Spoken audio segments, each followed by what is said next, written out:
really have a set script for this podcast today, and if my phone goes off in the middle of this recording, I apologize, but I've been dealing with some personal issues back and forth, a lot of phone tags, so if I get a phone call, I might have to stop the recording and then kind of fix it in post-edit, but right now we're good.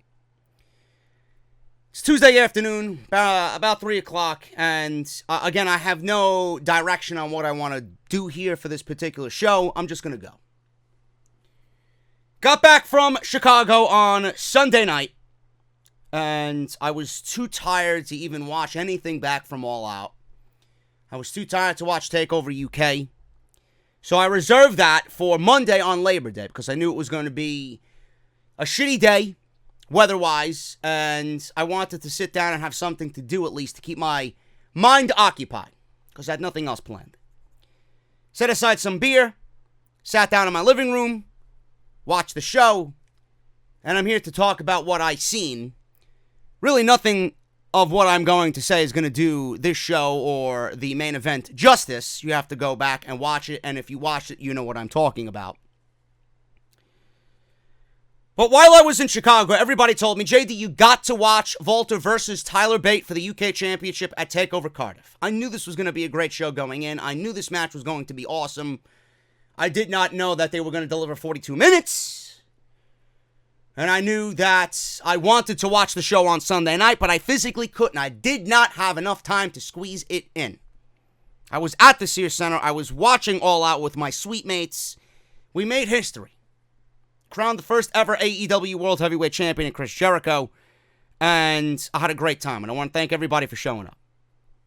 As soon as I got back on Monday, refreshed, good night's sleep, sat down, watched this show. The first thing I want to get out of the way is my opinion of the show. I thought it was awesome. Was it better than the first TakeOver in Blackpool? Absolutely. Absolutely. Loved every minute of it. The women's match was probably the weakest on the show, and knowing how much I love Toni Storm, and I'm actually quite envious of Tyler Bate because he and Toni Storm are once again dating. I never had a chance to begin with, but congratulations to them. That was probably the weakest match on the entire show. From top to bottom, this was a fantastic show that was spearheaded by a main event that I can honestly say with zero hesitation, I'm not stuttering, I'm not mumbling, this was one of the best matches that WWE has ever produced in its history. I thought this match was unbelievable. Unbelievable. So much so that this one match rivaled anything on All Out's card. It was the best match of the entire weekend. Now, I didn't watch New Japan's Royal Quest, so I can't really gauge on the entirety of the weekend, but I don't watch New Japan. This is not a New Japan channel. So, some of you were saying the Okada match was the match of the weekend. That is completely your judgment. I think Okada's fantastic. I just didn't watch Royal Quest, so I can't really gauge it on anything. I'm gauging the NXT and AEW situation right now. Comparing the two, being that the two are going head-to-head on Wednesday night, I'm going to stick to that. Walter versus Tyler Bate was the best match of the weekend, in my eyes. Nothing on AEW's show even came close. And there was a lot of good matches, a lot of good stuff on All Out. We got Hangman and Chris Jericho. Some of you might have enjoyed it. Some of you thought it was boring. Some of you don't agree with Chris Jericho winning the AEW title. We'll talk about that a little bit. Pac versus Pac or Pac. I call him Pac. Some of you call him Pac. Like he's packing his fucking bags. Pac and Omega. Fantastic stuff. Shocking ending. Did not expect it. The ladder match between the Lucha Brothers and the Young Bucks. Some of you were saying that it's the greatest ladder match of all time. I disagree. Nothing beats Razor Ramon and Shawn Michaels at WrestleMania 10. They didn't have to do half the shit that they did in that ladder match on Saturday night. And even though it was a great match, it came nowhere close to what Walter and Tyler Bate did in Cardiff. It was honestly the best match of the entire weekend. Best match, one of the best matches that WWE's ever produced. Now, the overall all-out card was better than what I've seen as far as TakeOver goes. If I had to choose a show, I'm going with All Out over TakeOver. If I had to choose a match of the weekend, it's Walter versus Tyler Bate. The other question I got is, which do you prefer? The main event of TakeOver Cardiff or the main event of TakeOver New York? WrestleMania weekend. Two vastly different matches. You really can't compare the two. And if you came to me and gave me your reasons on why you thought Walter and Tyler Bate was better than Gargano and Adam Cole, I'm not going to argue with you. Because they are two of the very best matches that this company has ever stamped their name to. You have your reasons, I have my reasons. I can't really give you a reason on which match was better, because they're two vastly different matches. One is Adam Cole and Johnny Gargano, which came upon us because of Tommaso Ciampa being injured. Wasn't even supposed to be the main event of TakeOver New York. I'm glad it was. Glad that they had a plan B. That was a 6-star match if you want to gauge it on the Meltzer scale. Probably the best TakeOver match ever. Probably one of the best matches in the history of the company. As far as NXT local, the greatest NXT match here that the States have ever seen. Two vastly different matches. The fairy tale ending. Johnny Gargano overcoming the Undisputed Era. Some of you didn't like that. A lot of false finishes. Johnny Gargano looked like fucking Superman in that match, taking on everybody and still ending up winning the match. Some of you might not like that. I thought it made for an absolutely epic moment. Then you got the Walter versus Tyler Bate match, which was the David Goliath aspect, which I love. I love so much. So you really can't compare the two. You can't compare the two. They're both great in their own ways, and leave it at that. Leave it at that. I want to go out there and say that Tyler Bate showed everybody why he is one of the future pieces of the WWE. If this guy doesn't have a rocket pack strapped to him, WWE's doing something wrong. He gave you every fucking reason possible as to why this guy is one of the future pieces of this company. He's got the look. He's incredibly marketable. He's fantastic in the ring. He is a blue-collar babyface that I love so much as far as pro wrestling. He is their Johnny Gargano. He is their Daniel Bryan back in 2014. Tyler Bate gave you every reason why there should be another match between these two, with him winning the UK Championship. You want to know why this match was so good? And I'm not even talking about how good Walter and Tyler Bate are. We already know that. We knew that going in. And WWE main roster could learn a lesson or three. Pro wrestling organizations in general could learn a lesson or three in this situation. Pete Dunne was the inaugural UK championship, or champion. He held that championship for over 600 days. It's close to 700 days. Why do you think that is? Because WWE had enough faith in him to build that entire brand around him when it was a relative unknown. WWE had their faith in Pete Dunne to make that title feel important, because Pete Dunne, coming out of that area, coming out of that part of the globe, was so respected that the more he held that belt, the better he looked, and the better the title looked. So you take that up and you wrap it into one big ball for 700 days, and then he drops the title to Walter. What do you think that title means to everybody? The fact that that statistic is standing right next to that title belt in the record books. Pete Dunne, 700 days, UK champion. What do you think that does to Walter? What do you think that does to enhance Walter? So much. Coupled with the fact that WWE had Walter undefeated going into this title defense. That's a recipe for just epicness. That's a marriage made in heaven. That's how you build superstars. That's how you build championships. Pete Dunne was made to be important. He was. He made the championship important. He held it for 700 days. By default, with someone holding that championship for 700 days, it makes the championship feel desired and wanted and important. When Walter beats Pete Dunne, what does that do for him? He beat a guy in Pete Dunne who's held the title for 700 days. Now he has all of that Pete Dunne has worked so hard to build up with the UK Championship. He goes into this, and look at the match that he had. Look at how important he was. Look at how important the title was. Look at how important everything became at the end of that match. 42 minutes when Tyler Bate failed at capturing the NXT UK Championship. It's a perfect marriage. Perfect marriage. And I don't understand why WWE doesn't grasp this concept. You know, if WWE booked Braun Strowman, now Braun Strowman is not half the fucking wrestler that Walter is. I'm not even comparing the two. He should be. He should be. But imagine Braun Strowman built up like Walter. Undefeated. You know, he's a world champion. And their championships, before I even get into that, and him possibly being a world champion and where he should be, and he's not. Imagine WWE actually legitimately gave a shit about their championships. To a point where they put a championship on somebody after 300, 400 days. And I know the casual fan gets bored very easily. They want title changes every month or so. That kills the legitimacy of a championship. It makes everything feel so irrelevant and so unimportant. Imagine Braun Strowman in Walter's shoes. Imagine if Braun Strowman was Monday Night Raw's Walter. Imagine how important things would be. Look at how great he is. I can't say enough good things about Walter. I really can't. The guy is so great at what he does. The methodical pace he worked on Tyler Bate. The fact that he owned that ring completely. They call him a ring general. Every sense of the word, you found out why he's got ring general written on the back of his trunks. Everything about what he did in that match. The selling he did for Tyler Bate.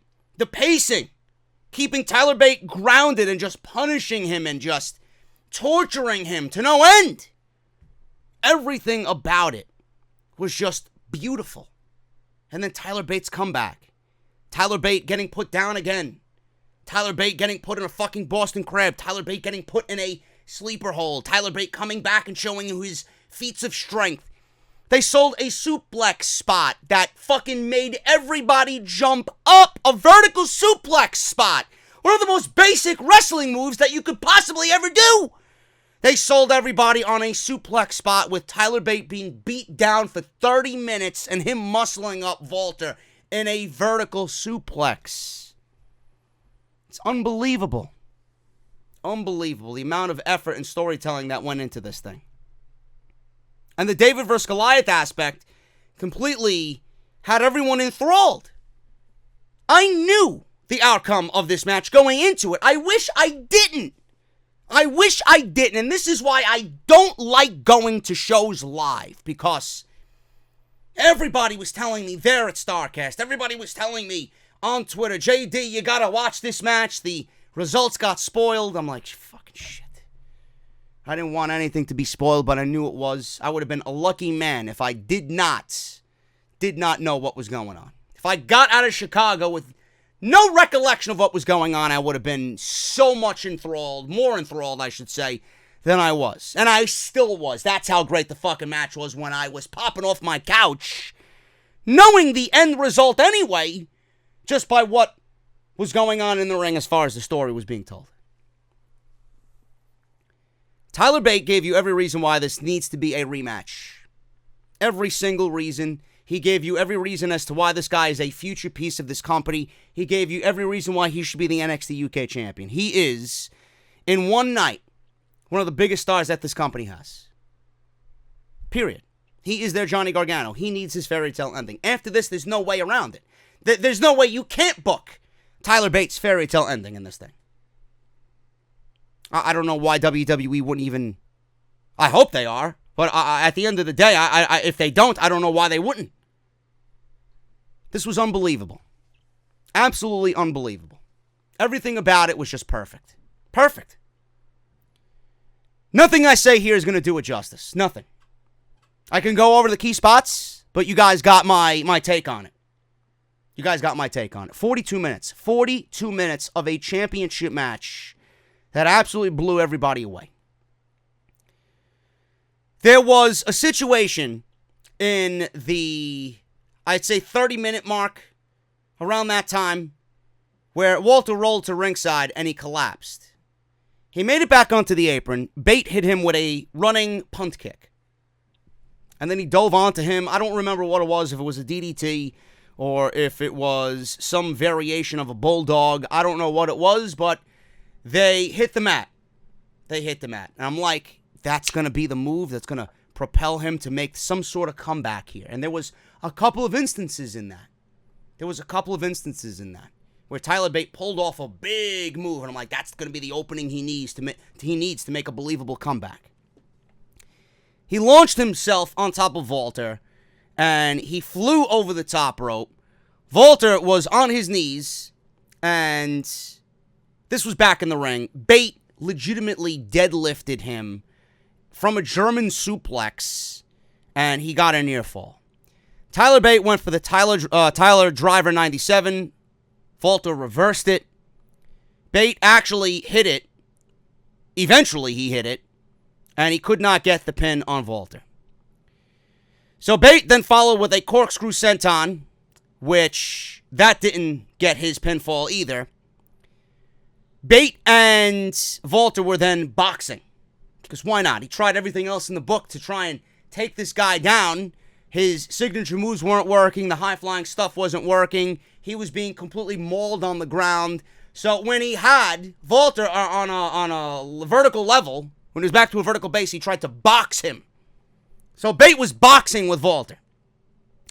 Walter then eventually struck him down, locked in a sleeper.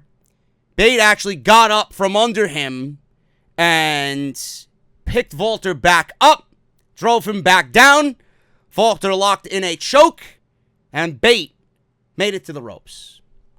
Walter then completely caved his chest in with a knife-edge chop, locked in the move again, the sleeper, and then Bate actually pulled him over the top rope until both were on the apron again. Now, they were on the apron before because Bate kicked him and then jumped off the apron, delivering a DDT or a variation of a bulldog. But they were back on the apron.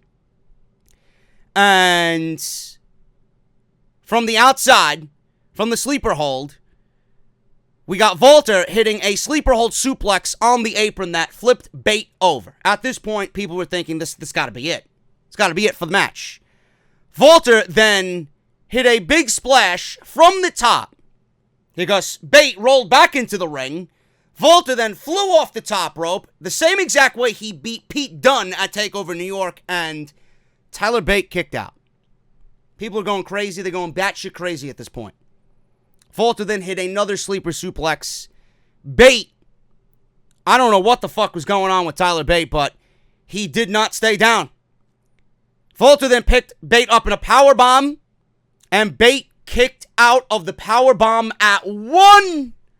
That was the last-ditch effort. It was like everything he put into that kick out at one. It made everybody stand up to a point where he's going to do it. He's going to come back. All this adrenaline, all this momentum is finally flowing through his veins. He got up on a one count from a Walter powerbomb. And then Walter said, you know what? Fuck this shit. He hit a clothesline that completely flung Tyler Bates' head into the 8th row, flipped him inside out, turned him inside out, and that was pretty much it. 1, 2, 3, and that's the way the match ended. Absolutely unbelievable. Unbelievable. At the end of the match, Walter took the UK Championship. People were giving him a standing ovation. I don't know how you couldn't. He's a heel in this thing. And everybody clearly was for Tyler Bate. He takes the UK Championship. He meets his Imperium group on the stage. They're all standing there, respectable and saluting Walter. They're all wearing their tracksuits. And that's the way the show went off the air. Him, Imperium, walk to the back. Tyler Bate, trademark, comes on the screen. Trent Seven's in the ring with Pete Dunne. They're embracing him. He's completely beat down. He's bruised up. He's just completely out on his feet. I don't know if the lariat was the nail in the coffin for Tyler Bate on this evening. He looked completely out of it. It looked like a send-off of sorts for Tyler Bate. I hope not. I hope not. Because this match needs to happen again. Again. Tyler Bate needs to get his win. Tyler Bate needs to beat Walter for the UK Championship. Just like Johnny ended up winning, this is their version of Johnny Gargano. There's no way that they can't go and create this story and give him his own fairy tale ending. This was one of the best matches that WWE has ever produced. Ever. It legitimately brought a tear to my eye. To watch this thing unfold for 42 minutes, normally you watch a 42-minute match and you're bored within the first 15 minutes. Like, Jesus Christ, how long is this thing going to go? But the way Walter works, Walter, I've been trying my best to call him Walter. The way Walter works is such a beautiful thing. He just owns the ring. He strategically knows what he has to do to beat his opponent down. He doesn't overly try hard. It's not pretty. Just take his big splash, for example. It's not a pretty big splash. It's a fucking giant man, 300-pound guy, jumping off the top rope, splashing you with every fucking pound of him. Right on top of you. It's not pretty.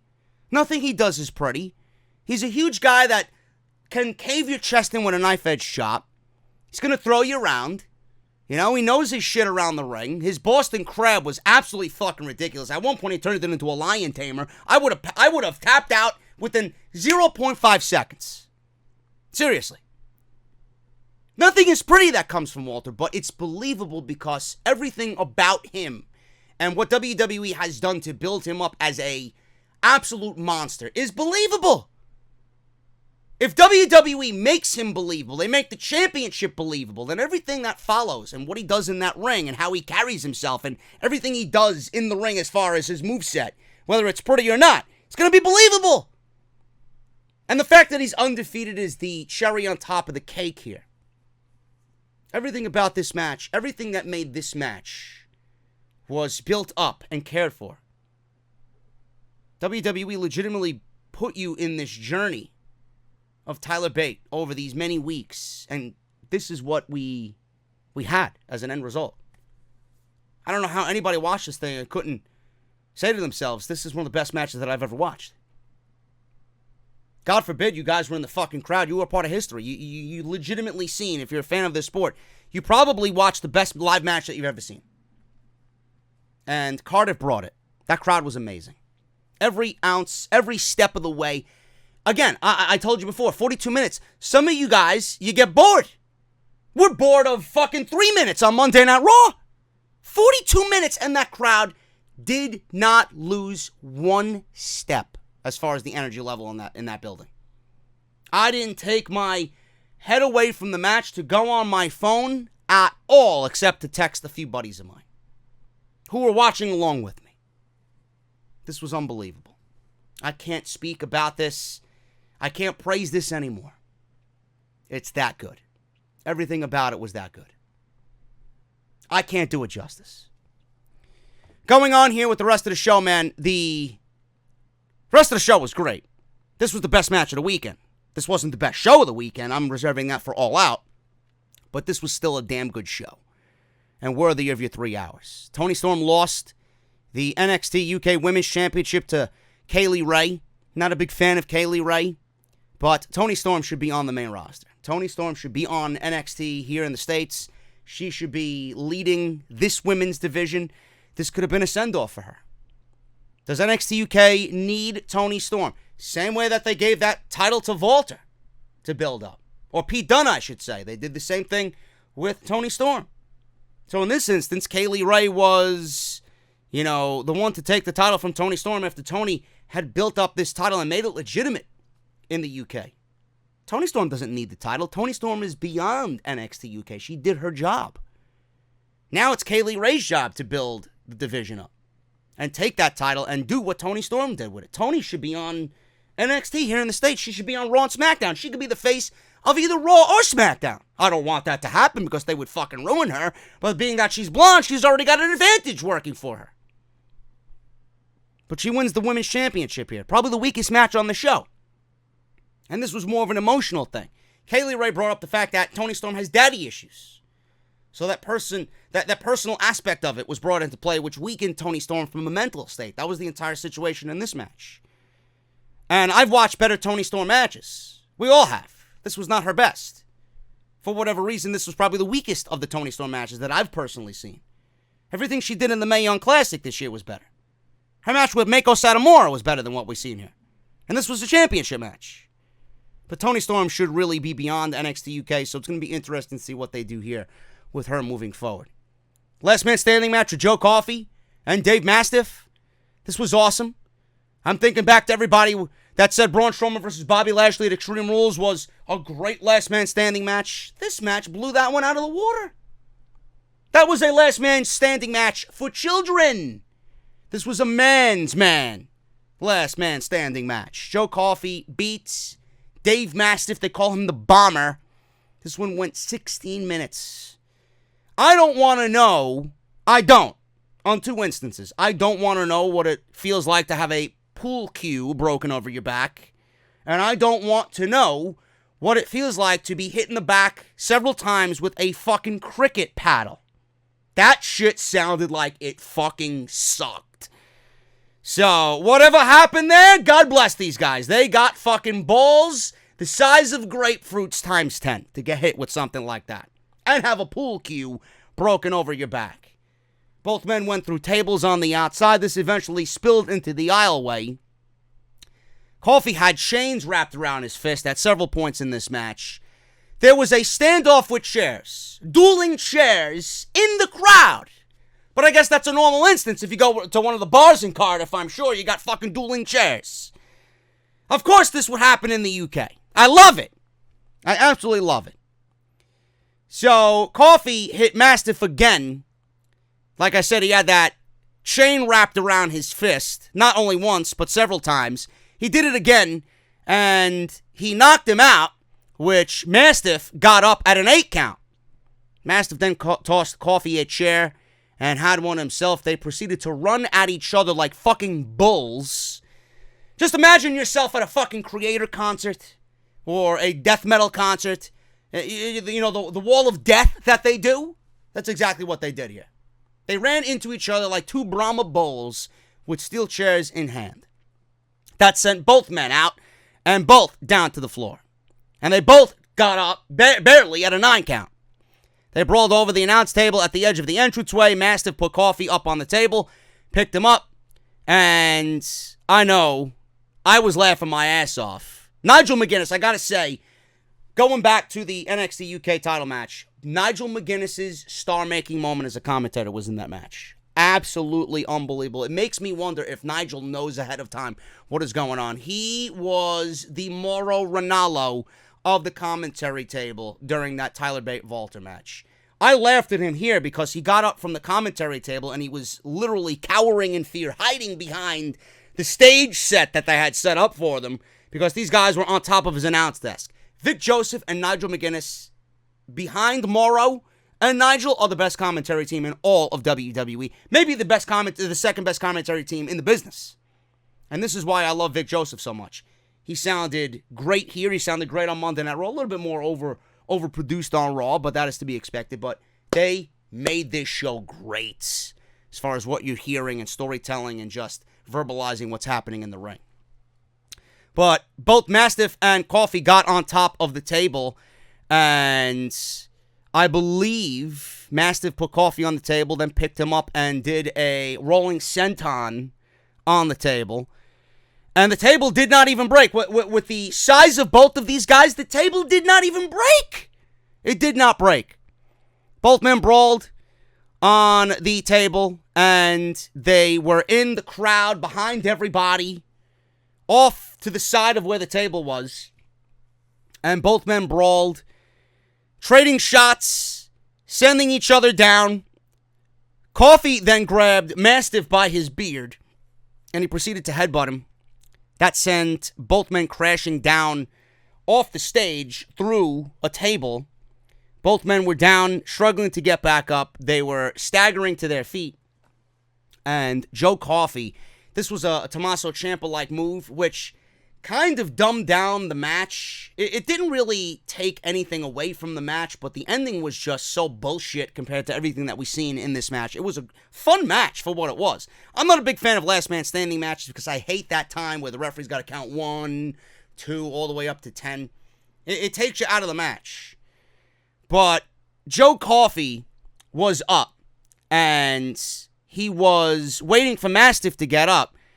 And he kicked Mastiff out from underneath himself Right before the referee was about to hit 10, Mastiff was about to get to his feet. He kicked him out. Mastiff fell down to the ground, and he won the last man standing match. I believe he kicked. I believe it was one of the production crates. He tripped Mastiff up with the production crate. He pushed the crate into him. He kicked it. I'm not sure if that. I guess it's legal. There's no fucking DQ. And Mastiff fell back to the ground, and Joe Coffey wins. Part of Gallus. Him and his brother. And that was it. Last man standing match goes to Joe Coffey, wins. Dave Mastiff can't make the 10 count. I thought it was fun. I really did.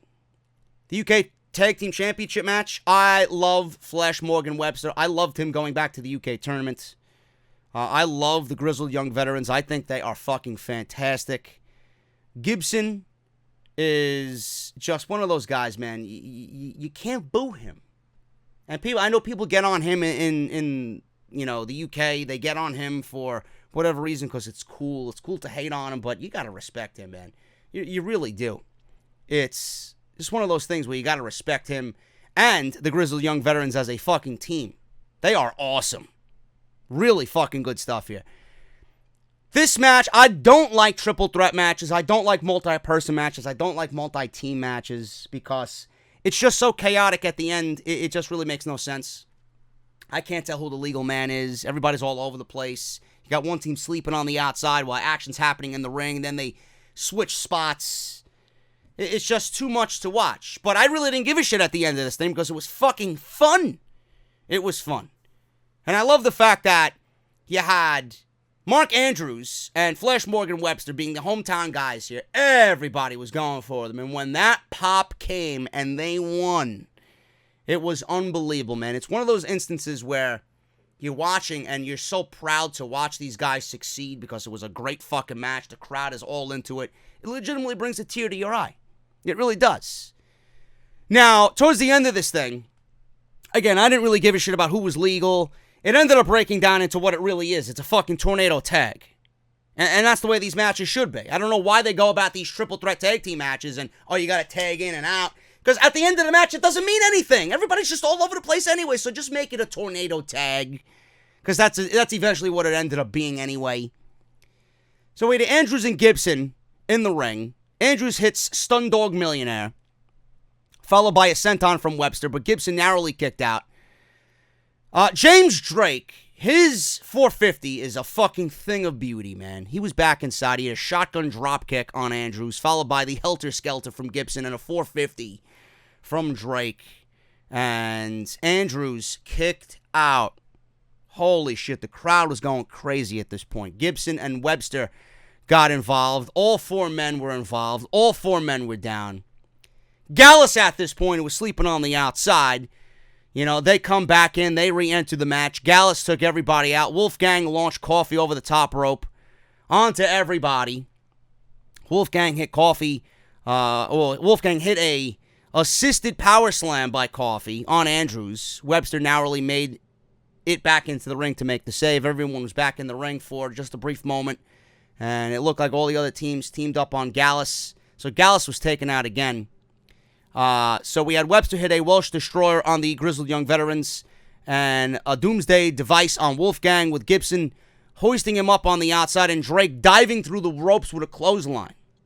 And this was great because Gibson was directing Drake. Listen, go take out these guys because we're going to win this match right now. Make sure these guys are completely out of the match. So the fact that he was ordering Drake to take out Gallus, I love that aspect because it just gave you a sense of Gibson was knowing everything that was going on around him. Sometimes, a team could be presented as dumb in these matches, but Gibson did not. Take these guys out, then we'll take care of these guys and we'll win the match.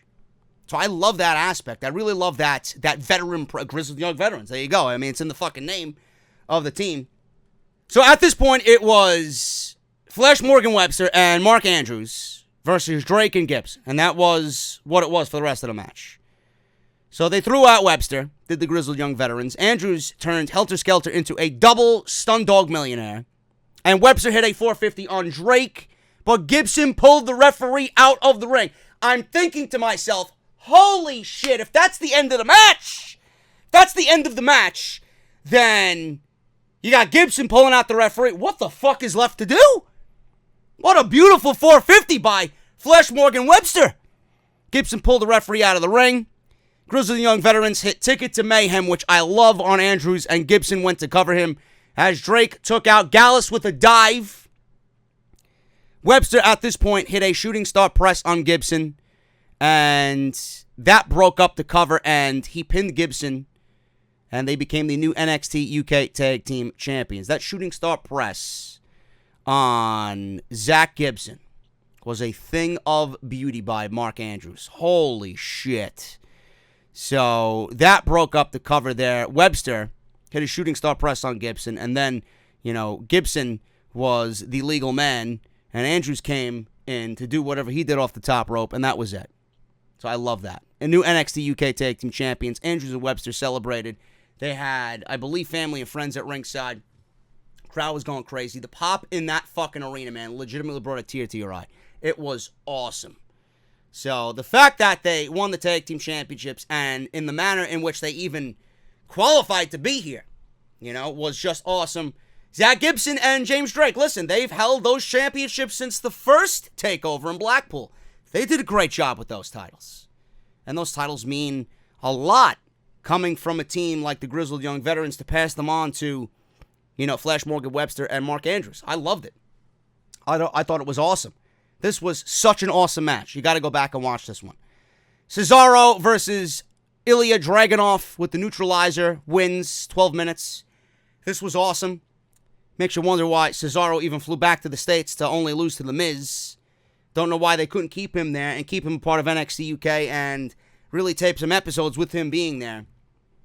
Ilya Dragunov, he reminded me, I don't know if you guys got the same vibe. He reminded me of Finn Balor a little bit. Came out with the trench coat, came out with the contact lenses. He was a ball of energy. Really, much more energetic than Finn Balor. But he wore the red, he got the trench coat, he was just very energetic when he got in the ring. I'm going to be honest with you, I did not know anything about him prior to this match. Never seen him before. Never watched. I hardly watch NXT UK, but I did catch up on the most important aspects of what made these matches into what they are at this show. And I should start watching. To be honest with you, I really should start watching, but there's just so much wrestling that I can't really digest it all. And come October, I don't know how. I don't even know where to fit it in. I don't know where to fit it in. Cesaro and Ilya Dragunov, I didn't really grasp how good Dragunov was in this match until like the second half, and then he started to come alive.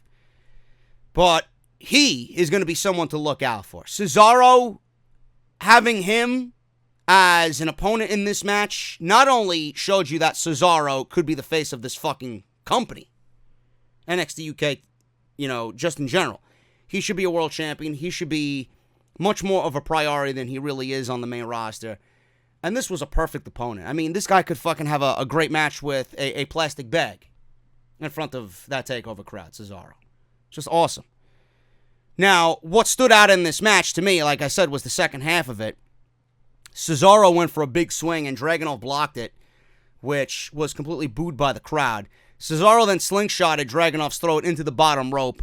And at that point, Cesaro picked him up, caught him in the ropes, and did a Cesaro swing, 40 rotations of a Cesaro swing. Crowd was so enthralled by this. They were so excited that this got a standing ovation from everybody in that arena, and it got incredible chants from what I remember. It was awesome. Cesaro went for a cover. How he was even standing, how he did not vomit after that, I don't know.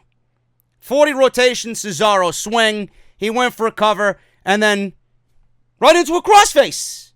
As if nothing really affected him whatsoever from the 40 rotation Cesaro swing. Dragunov looked like he was absolutely done for, looked like he was heavy in the eyes. His eyes were rolling in the back of his head.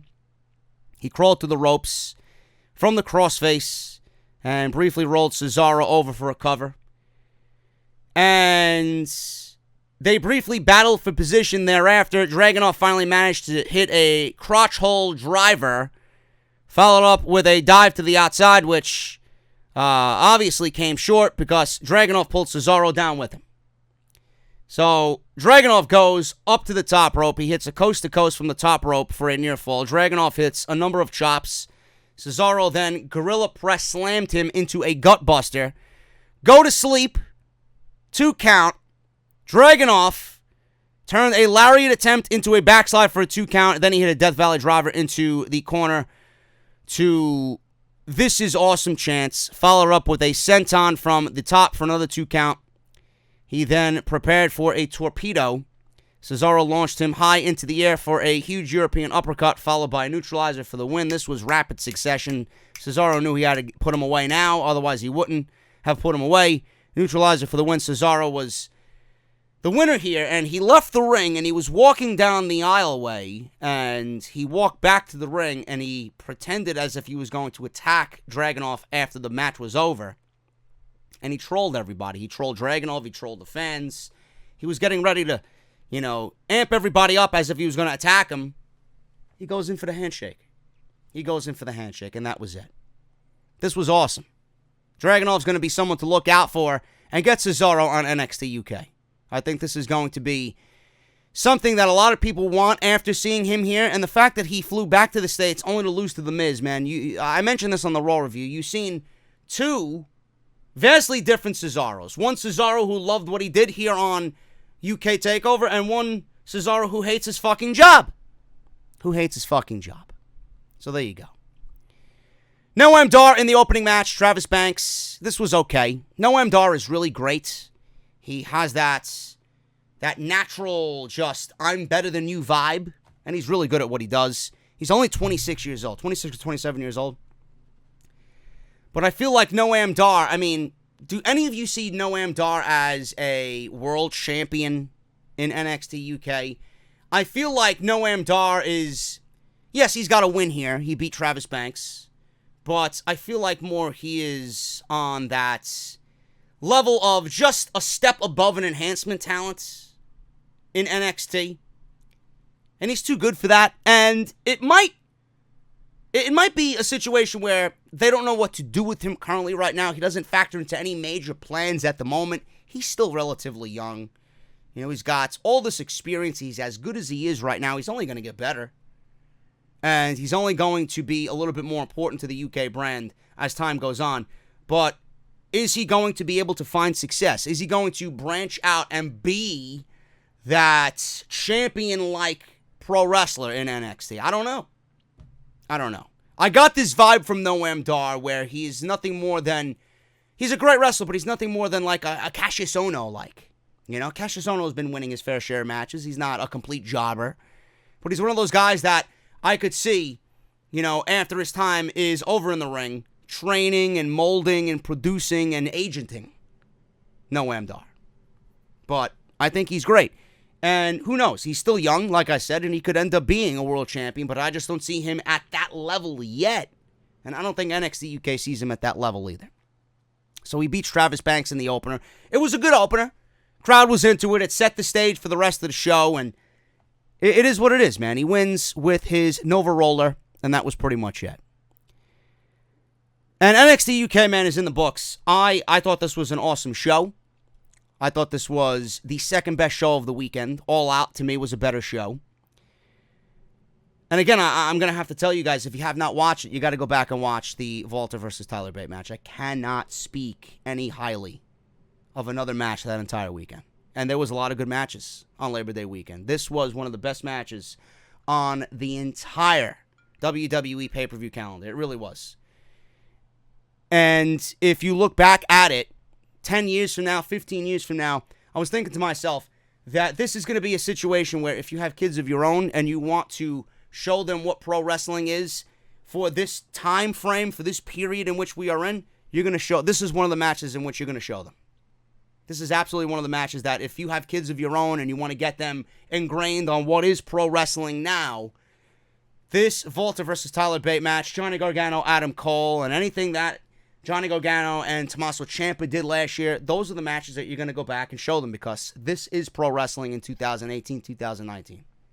It brought a tear to my eye, man. Unbelievable. Absolutely incredible. You rarely see something like that captivates you so much where your attention is focused on all 42 minutes. And it was one of those things that I might actually go back and watch it again and again. Might be one of those things where you go back and watch it year after year. That's how good it was. That's how good it was. And I can only hope that WWE feels the same way I feel about that match, and the same way that we all feel about that match, and the same way we feel about Tyler Bate. He needs that rematch. I hope to God that following this match on NXT UK television, that Tyler Bate is being set up again for a rematch, and he eventually wins and gets his own fairy tale story, his own fairy tale ending, and he gets the UK Championship. I think it would only enhance him, and Walter can't remain undefeated forever. You know? How long can he hold that championship? I don't know. But I honestly think out of everybody on that roster, Pete Dunne is the guy to take that title off of Walter. I'm getting out of here, guys. Thank you so very much for all your support. Hope you enjoyed the NXT UK review. I didn't really, I wanted to do more in this podcast, but I'm not really going to do any more. I'm gonna end it here. Those were my initial thoughts on NXT TakeOver UK. And if you guys want any more coverage from Labor Day weekend, I might get something about All out to you guys sometime this week, or I might just save it for the podcast on Friday. But if you guys enjoyed this, man, please hit that thumbs up, and I will see you all right back here for more content right here on the channel. Thank you guys so very much. We got NXT. Should be another great week, and I can't wait to see what happens on NXT TV this week following all of Labor Day weekend, man. Thank you guys so very much. Again, hit that thumbs up, and I will see you guys right back here with more content on the channel. Take care.